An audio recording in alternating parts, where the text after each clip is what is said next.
Did you know? Out of 5 billion mobile phones in the world, over 1 billion are smartphones. 90% of smartphones or tablet users use their device on a daily basis, and over 84% of their time is browsing the internet. 1/2 of all local searches are performed on mobile devices. QR codes provide more product information than traditional barcodes. On average, Americans spend 2.7 hours per day socializing on their mobile device. That's over twice the amount of time they spend eating and over 1/3 of the time they spend sleeping each day. 91% of mobile internet access is used to socialize, compared to 79% on desktops. More and more people are beginning to use the internet from their mobile phones, and it is estimated by trade analysts that if smartphone transactions linger at their existing speed, then the number of users logging onto the internet from a cell phone will surpass desktop internet users by 2015. Though most smartphones can access the internet, most websites just aren't intended for mobile phones. Besides being easier to use, smartphones are less expensive than personal computers. Lower costs tend to lead to higher adoption. In developing nations, the growing availability and falling cost of mobile network coverage means far greater percentage of the world's low income have access to computing devices for the first time. From an independent survey of one of NRHA's communities, roughly 70% of assisted rental residents own smartphones. Your website is the most cost-effective way to reach out to residents, citizens, and stakeholders 24/7. Everyone is familiar with the desktop view or normal view of a website. It's the layout style that works best on a full-size computer screen. So what is a mobile-friendly website? A mobile-friendly website is a site that has been developed to display well on a mobile device such as a smartphone or a tablet. Non-mobile friendly sites can hurt a company's reputation. A site that's not designed for mobile can leave users feeling downright frustrated, and these negative reactions translate directly to the brand. A study found that 96% of consumers have encountered sites that weren't mobile friendly. 48% reported feeling frustrated and annoyed. 61% of users said that if they didn't find what they were looking for right away on a mobile site, they'd quickly move on to another site. 50% of people said that even if they like a business, they will use them less often if the website isn't mobile friendly. Customers expect a great browsing experience, regardless of what device they use. So, have you tried viewing your site on a smartphone? How is your site being perceived? What does the design look like on a smaller screen? What kind of interaction can you offer to your visitor? When it comes to reaching and engaging smartphone users, there are quite a few options to wade through. Let's visit the Naro website, who currently isn't mobile friendly. Now let's take a look at the same site on a mobile phone. As you can see, the user experience has changed. Parts of the navigation are no longer visible. Yes, Apple has made it easy to scroll through their multi-touch screen. But not everyone will know to explore, or not everyone will bother.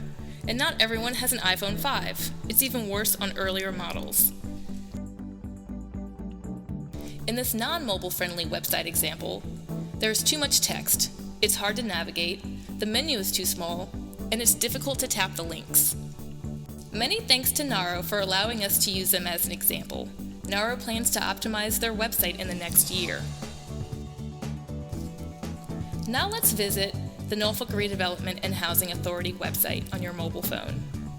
As you can see, our mobile-friendly website is easy to navigate, get info, register, and apply for jobs.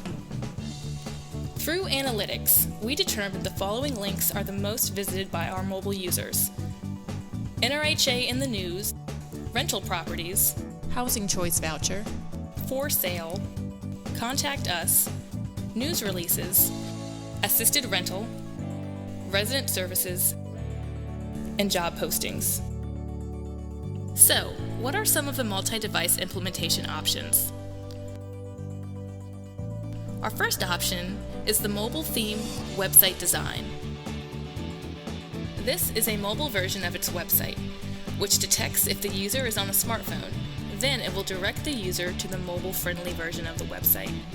It's smaller and fast loading because it loads fewer pictures and graphics, and it only displays the most important information. IBM is a great example of this option. IBM's mobile-friendly site has a simplified look, and it's only displaying the necessary content. Option 2 is a responsive website design. Responsive Website Design, or RWD, detects the visitor's screen size and orientation and changes the layout accordingly. No matter what device these users are accessing on your site, the design will cater to them. The benefits of using responsive website design are the ease of reading, easy navigation, big picture graphics displaying well on small screens, quick loading, and no pinch or zooming needed.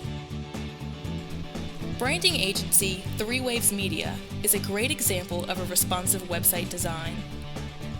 If you view the 3 Waves Media website from a web browser on a PC, the design fluidly adapts to work comfortably on a reduced size screen. This site is more simplified while still maintaining the look and feel. Native apps is another option. These applications are specifically designed to run a certain device's operating system and typically need updates or adaptations to work properly for different devices.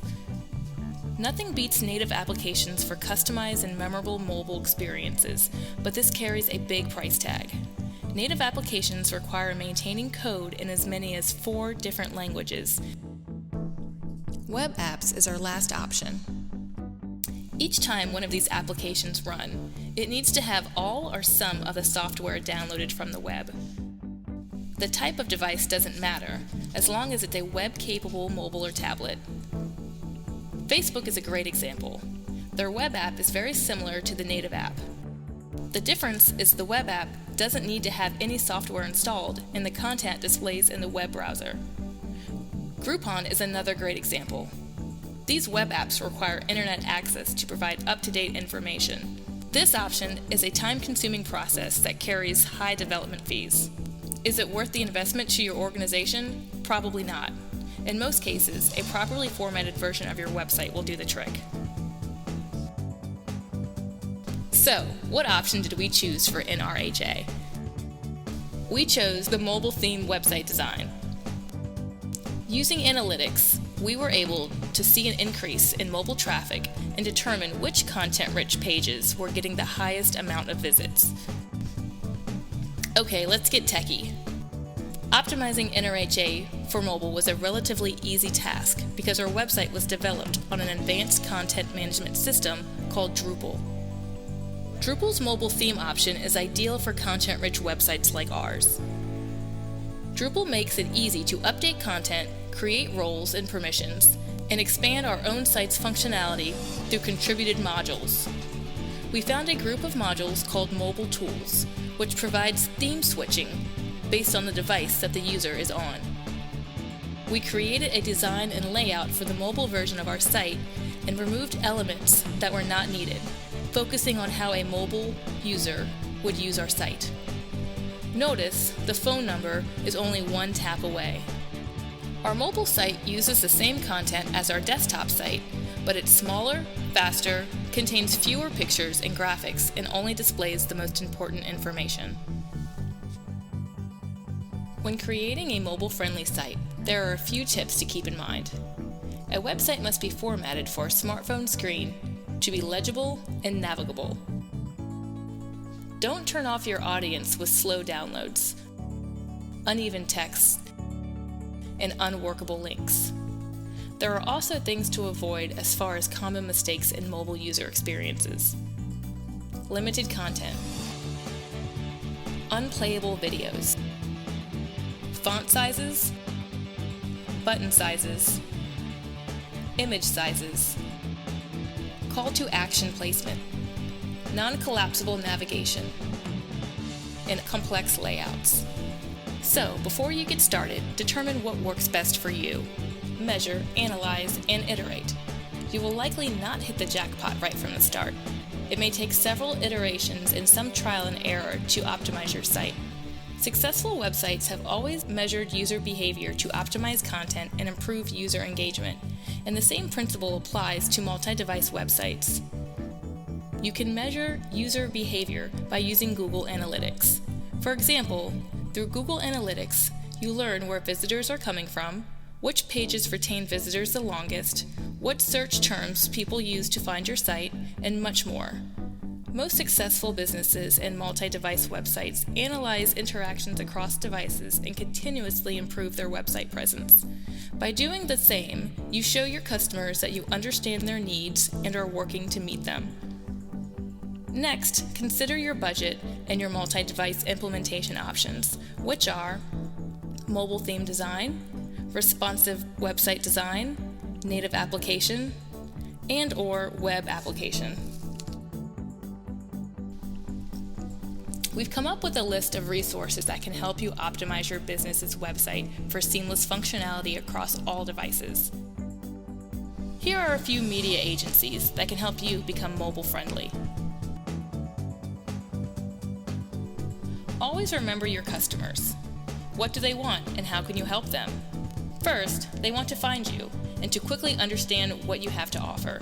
You can already provide excellent customer service just by having a mobile-friendly website that is there for people at the moment they need it.